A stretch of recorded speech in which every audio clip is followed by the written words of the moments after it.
You've grown. Why hasn't your financial plan? Hey guys, today we're going to be talking through, we're going to offer up a checklist, some questions you can use to determine your goals for the future are realistic if you're on track. And I want to introduce you to Sarah and Dave. This is a couple, early 50s. They just sent their youngest daughter off to JMU to college, empty nesters now.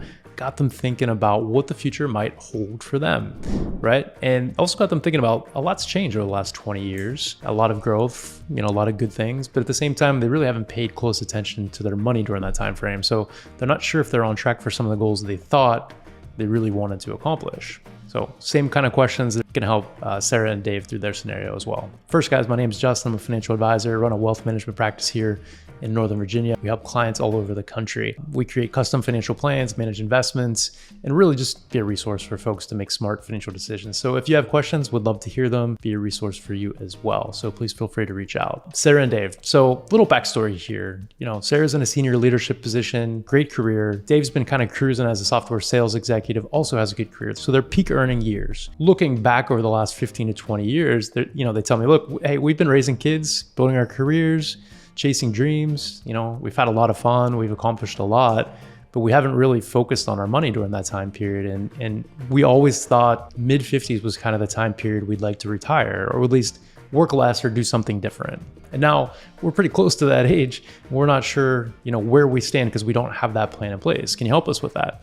And so we just worked through some basic questions that I want to share with you today to help them really think through and see, is this going to work? Or, if it's not realistic, they're not going to pursue it. All right. So some of the bigger goals outside of, the retirement in the mid 50s, which is just a few years away, basically they don't want to live in Northern Virginia full time anymore. They'd like to spend part of the year somewhere else. So that's a big goal. They want to continue to support charitable organizations they're passionate about. They want to give back to the community, both good things. And they really, of course, want to support the kids, right? They want to be there for the kids over time, right? So whatever they need, they want to be there as a resource for them. So those are the kind of big goals, like good things to be thinking about. So the biggest question is, will they really be able to scale back within a shorter time frame? Less than 10 years, probably less than 5 years would be ideal for them. So some of the questions, and really this is going to be beyond the numbers, I would say, for the most part, but really helpful stuff that you can go ahead and use as you work through this process yourself. The first question is, how much is it going to take? How much is it going to cost? Right? I think this is the first question that we all need to answer. And if you look back at what you're currently spending now, take the last 6 to 12 months, this can give you a pretty good framework, a benchmark to work from.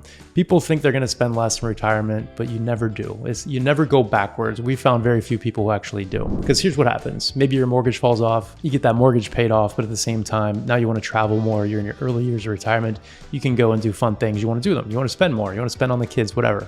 So those expenses kind of fill the gap, right? Or then later in retirement, you can't do as much as you used to, you need help around the house, healthcare becomes an issue, so those expenses kind of fill the gap. So if you can find what you're spending today and use that as a benchmark, I think it'll give you a pretty good place to start from to determine, what's realistic in the future. So step one, how much is it going to take? Question number two. Now, this is a question, it's a little different for federal employees, but if you're in private industry, how are you going to fill the healthcare gap between an early retirement and Medicare age? Okay, so going out and buying private insurance can be pricey. So you need to see what that's going to cost for your situation and build that into the budget as well. So those two things work hand in hand together. So consider that if you're a federal employee and you qualify, if you're eligible to continue your health benefits, that's a good thing. Going to take a little bit of the pressure off. Question number three, this is kind of a multi-part question. How do all the moving pieces fit together, right? So first, are our savings investments going to be enough to support our lifestyle? Are we going to continue working? What about distributions from the pension, Social Security, anything else that we may have going on? Multifaceted, as I mentioned, right? So there's a lot of moving parts here. It can be a little bit confusing. So working through all that, you need to determine at what ages you're going to have what income. So are you going to continue to work? Are you able to get a job doing something you want to do, right? And what's that going to pay you? Social Security hits at 62. If you want to take it early, pension might hit at 57, 60, or 62, just depends on what age. And then outside of that, you're really just going to rely on savings and investment income. So from retirement or investment accounts, right? And we know there's some framework we can use there, how much you can draw from those investments and give yourself a probability of not outliving your money, 4 or 5%, really max. So kind of take those numbers into consideration. You also need to be thinking about the taxability on some of those distributions too, because that's going to play into the expenses, how much you really need net, in order to support the income that you need. Next question. Do we need to change how our accounts are being invested, right? If you're less than 5 years from your target date of actually taking income from a portfolio, it's a really good idea to sit down and look at this thing and say, should I be taking less risk? What's my portfolio makeup? Is the makeup in my portfolio appropriate, right? Because at that point, fluctuations in the market and market value, account values really have a significant impact on your plan. So another question is, the first questions here all are working towards building that retirement income worksheet, which is something we talk about a lot. You can find some of our other videos where we explain exactly how to create that retirement income worksheet, which is a powerful thing. Next question is a little off that. It's like, how do we leave a legacy? Does this early retirement impact our ability to do that? We're putting more stress on our assets for ourselves, but leaving a legacy for the kids is important to us. So got to think through that as well. And what sort of a legacy do you want to live? How are your assets structured right now to provide the income that you need, and will it be sustainable over a longer period of time to provide a legacy? An additional question, do we need to update our estate plan? That kind of works hand in hand with the legacy question. So that's something important to look at. Just look at those documents. Is there a need for a trust? You have your beneficiaries up to date, all those sort of things. Work into just a good plan. It's not necessarily are we on track, it's are we on track in a different way, right? So important to consider that as well. And then really one of the big ones, this is really beyond the numbers. What does a successful retirement look like? What's going to give you meaning and purpose? What's your ikigai, as the Japanese term for that meaning and purpose in your life? What is that for you, right?